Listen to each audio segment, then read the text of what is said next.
You can control the perception these guys have just by now knowing what they're looking for and making sure that as you're filling out that application, you're only putting data there that reflects that you're a legitimately established, credible business. You're listening to the Business, Life, and Coffee Show, where business leaders and health experts give insight while you take a break from the daily grind. Your host, Joey Price, is an entrepreneur with over a decade of startup experience and CEO of the managed HR services firm Jumpstart HR. Want to join the conversation or have an idea for the show? Tweet us at BizLifeCoffee or Joey directly at Joey V. Price HR with the hashtag BLC Moments. Want more episodes? Head on over to iTunes to subscribe. Business, life, and coffee. Personal development for busy professionals. Now let's get to the show. Picture this. You've just heard back from your dream client about an opportunity of a lifetime, and you've got the green light. This new deal would bring in a ton of new revenue for you and allow you to grow your team. The question is, though, do you have the funds to bring on new people, purchase new computers, get more real estate? Is your credit score where you think it needs to be in order to secure tens of thousands or even hundreds of thousands of dollars in credit? If you've been in this position or will be soon, you need to tune into this podcast. Ty Crandall is an internationally known speaker, author, and business credit and financing expert. He is the CEO at Credit Suite, where he oversees the biggest business credit coaching operation in the United States. And with 16 years of financial experience, Ty is widely recognized as an authority in business credit building, business credit scoring, and business financing. You may have heard of his two popular books, Perfect Credit and Business Credit Decoded. Ty, thanks for joining the podcast. Thanks for having me on. I'm excited to be here. Glad you're here, man. Let's dive straight into it. What are the top 3 things someone needs to know about business credit? Well, Joe, great question. I think the first thing is that it exists. Believe it or not, the Entrepreneur reports that about 90% of business owners don't know anything about business credit. Most business owners don't even know that their business itself has its own credit profile, its own credit scores, with reporting agencies like Dun & Bradstreet, Equifax, and Experian. So I think the first thing to know is that it actually exists. The second thing to know is that anybody can get it. A lot of people believe that business credit is reserved for these really big companies, but the reality is that anybody can actually build and obtain business credit, even as a startup. And really the third thing to know is that it is a process. In order to obtain business credit, you have to follow a kind of secret set of standards or steps to be able to be successful. If you follow the steps in order, then the sky's the limit. And if you stumble and skip steps or miss steps altogether, then the problem is that you'll typically get denied. Okay, well, I'm chomping at the bits here. What is this 4-step formula for building business credit? Well, when it comes to building business credit, and actually when it comes to getting money in general, what everybody should know is that all lenders, all credit issuers have a secret set of standards that you must meet. If you meet these standards, you get approved, and nowadays you, in many cases, get automatically approved through their computer systems. And if you don't meet these standards, then you typically get red flagged or just denied altogether. Now, this isn't a surprise to us. We know this exists because we see this whenever we apply for a credit card. Whenever we apply for a credit card, we either usually get an immediate approval and it even tells us what our limit is, or we get that, that dreaded message, right, that we never want to see that says that we'll hear by mail in 7 to 10 days, which is never good, right? That's like, the slow rejection. Well. Right. It never ends well for us. So that's what ultimately is happening, is that they're taking your information, they're running it through into a computer that basically has a series of checks per se. And if you get a bunch of checks and you have what it's looking for, then it spits out an approval. And if you don't, well, then it can throw up red flags. You have enough red flags, it automatically gets you denied. So whether you're applying for a loan or credit, you have to know that the set of standards is there. And then you have a choice. You either try to apply without meeting this criteria, which almost always ends in a denial, or you really do the first step of getting a loan and building business credit, which is to meet this criteria. So, for example, lenders are looking at, what they're looking for ultimately is that you're visibly reputable. They're looking for a credible business, especially if you're just starting out. You don't have business credit. You're not supplying your personal credit, for example, if you want to get approved. Maybe your personal credit's not good. You don't have tons of revenue and tax returns, etc. The less of those items you have, then the more your reputation is looked at. So, for example, if we look at your business address, there's a huge difference in perception between using a home address and using a real physical business address. So preferably you want to use a real physical business address, or you want to use a virtual address. And a virtual address is a place like Alliance or Regis, where you can rent an address to get mail out without paying the rent for an actual location to have an office. And with a virtual office or a physical office, well, it just makes you look more reputable that you have a real business location. Now, you could use a home address as last resort, but if you do so, some sources like Walmart, for example, will never issue you commercial credit without a personal guarantee or a personal credit check. Other sources like Staples and Office Depot will.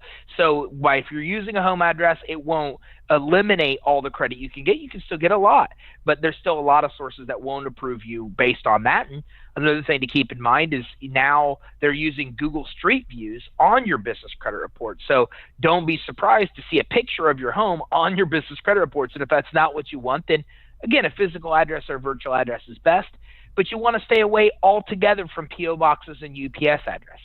Those will oftentimes result in an immediate denial. So there's even services like iPostal out there that make themselves look like a virtual address, but they're really cheap and they're really just PO boxes, UPS addresses that will get you denied. So just those are things to keep in mind on your address alone.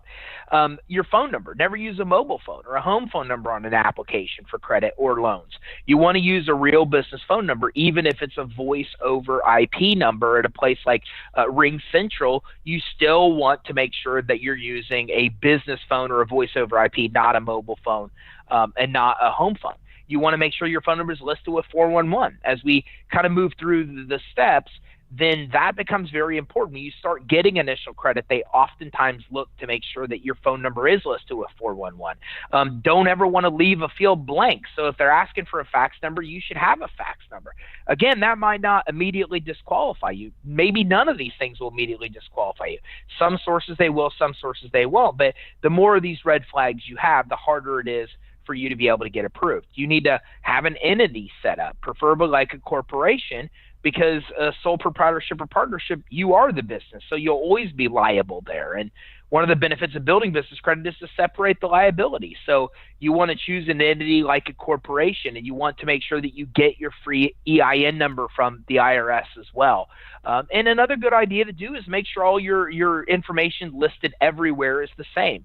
Whatever you put on the application for credit should be the same as your bank account, should be the same as your Secretary of State, should be the same as Google, Bing, Yahoo. And the reason for that is because the reporting agencies pull data from all those different places.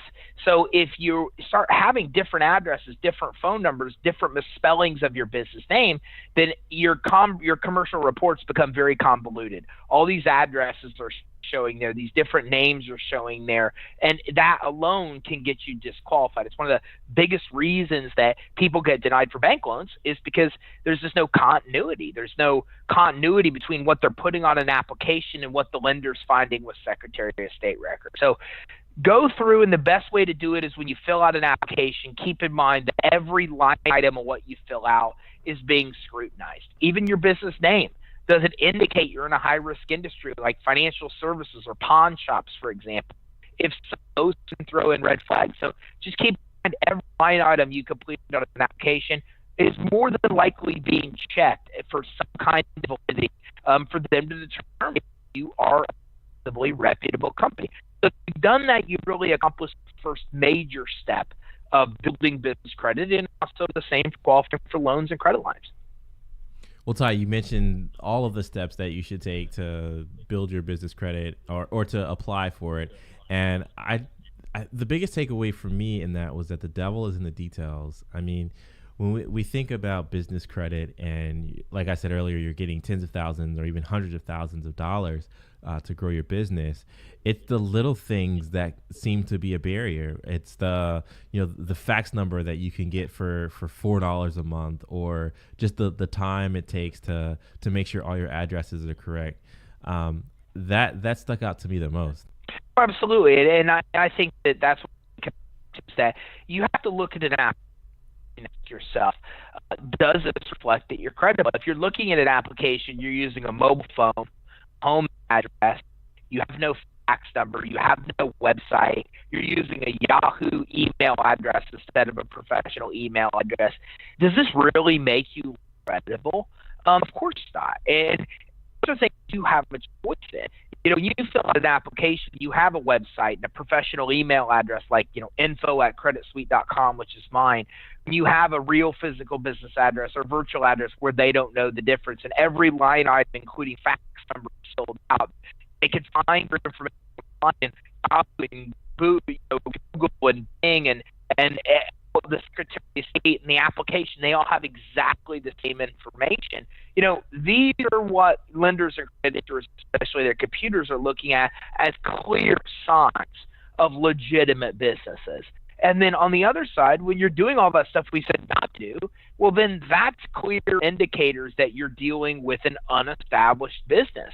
And unestablished businesses are not businesses that a lot of credit issuers and lenders want to give money to. So you can control the perception these guys have just by now knowing what they're looking for and making sure that as you're filling out that application, you're only putting data there that reflects that you're a legitimately established, credible business.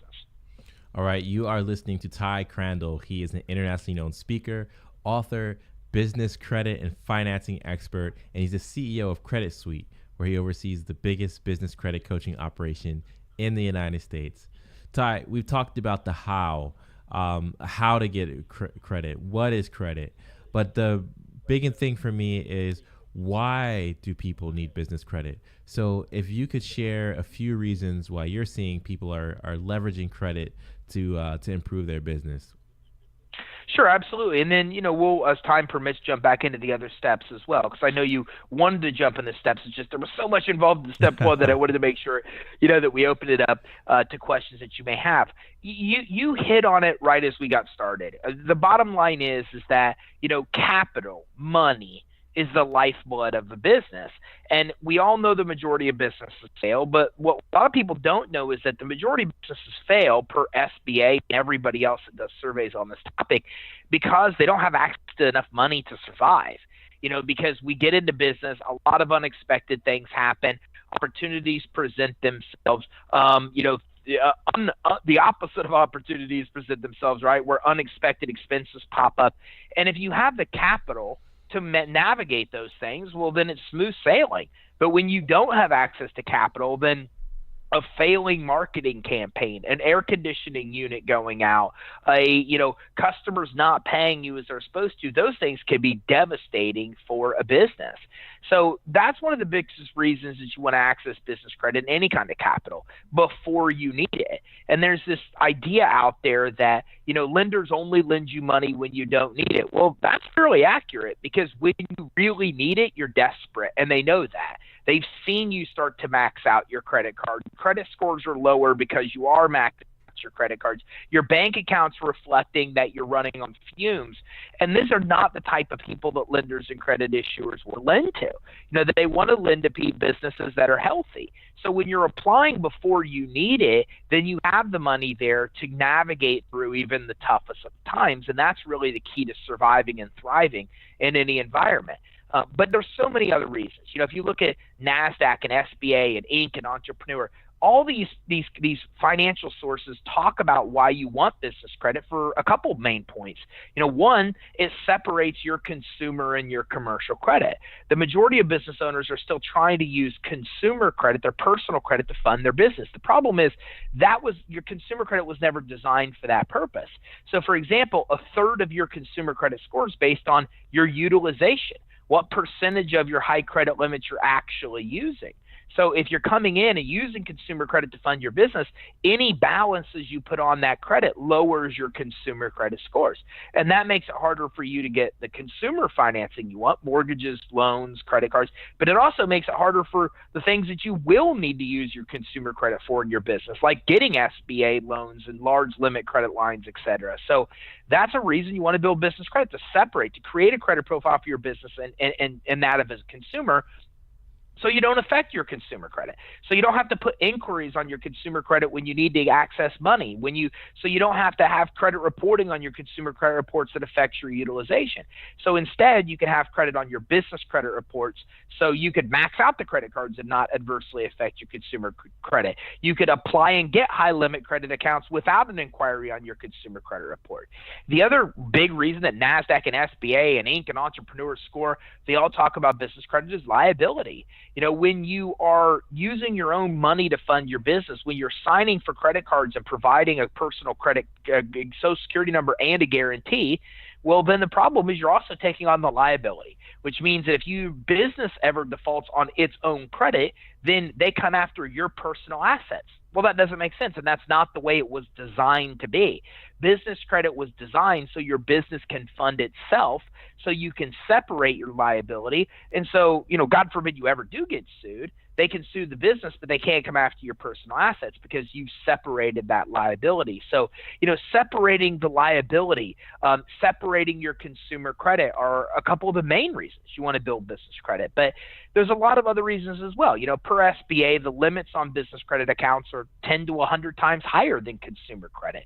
And this makes sense. You may never need to spend $20,000 at Dell for home computers, but you easily could spend $20,000 at Dell for an office full of computers.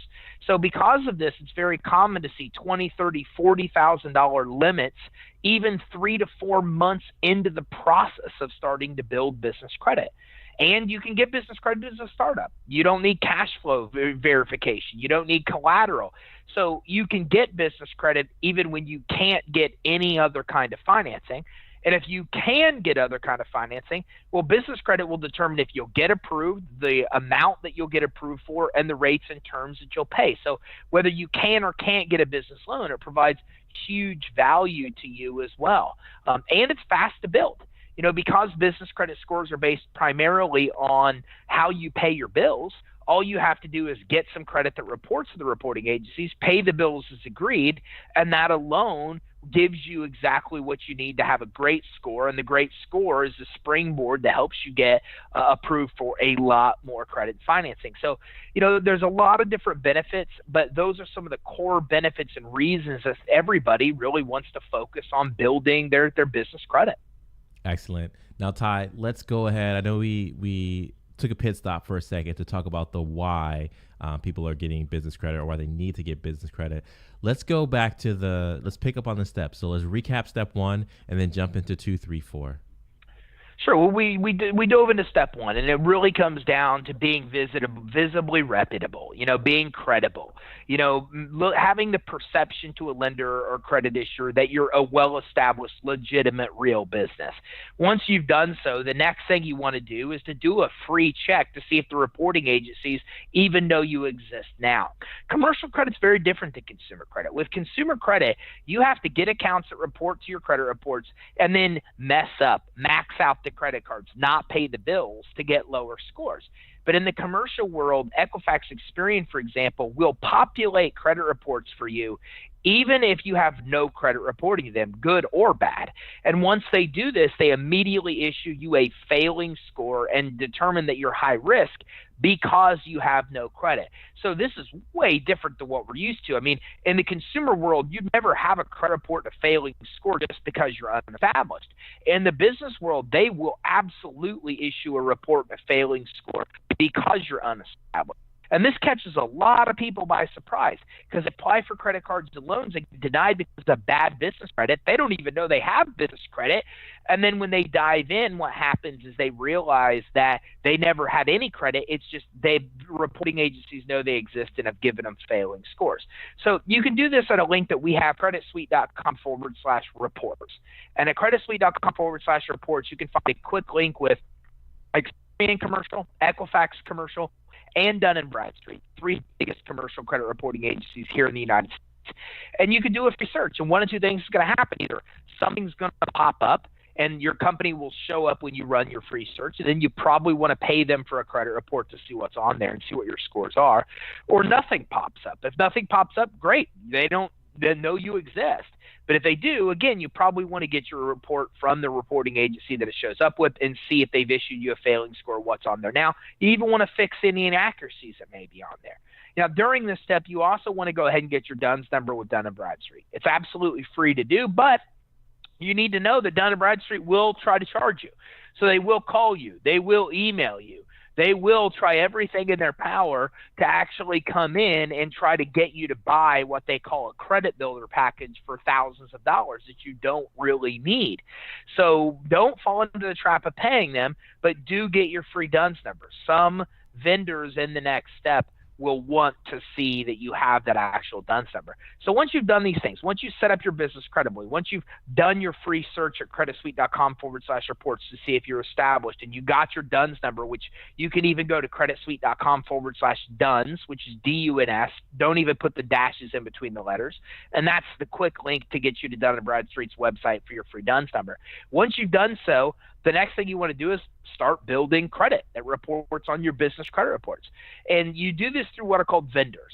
So in the consumer world, we're used to secured credit. We're used to, giving somebody $500 and they give us a credit card with a $500 limit.